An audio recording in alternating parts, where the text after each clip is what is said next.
உங்கள் சத்யாவில் full Moon sale காலை 9 மணி முதல் இரவு 12 மணி வரை. மே 1 ஒரு நாள் மட்டும்.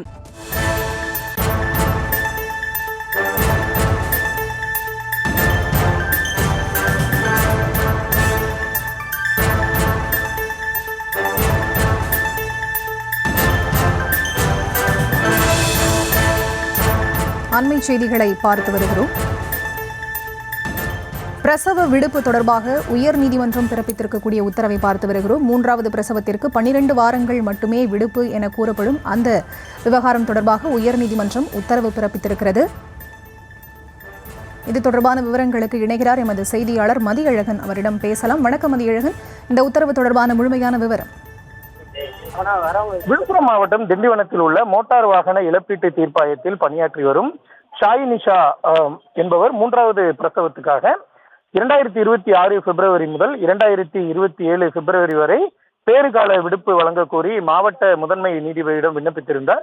3வது மகப்பேருக்கு 12 வாரங்கள் விடுப்பு வழங்கி பிறப்பிக்கப்பட்ட அரசாணையை சுட்டிக்காட்டி ஷாய் நிஷாவின் கோரிக்கையை ஏற்க மறுத்த மாவட்ட முதன்மை நீதிபதி ஏப்ரல் மாதத்துக்குள் மீண்டும் பணியில் சேரும்படி கடந்த மார்ச் இறுதியில் உத்தரவு பிறப்பித்திருந்தார்.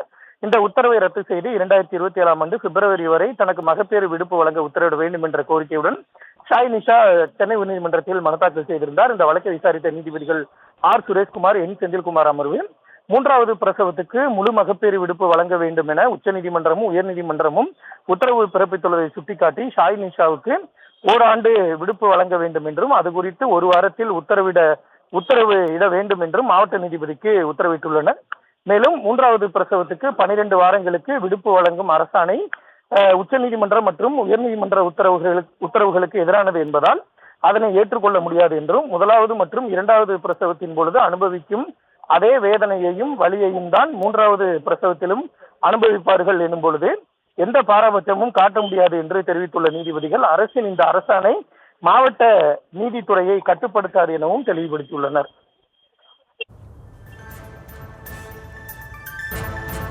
விவரங்களுக்கு நன்றி மதியழகன். உங்கள் சத்யாவில் ஃபுல் மூன் சேல் காலை 9 மணி முதல் இரவு 12 மணி வரை. மே 1 ஒரு நாள் மட்டும்.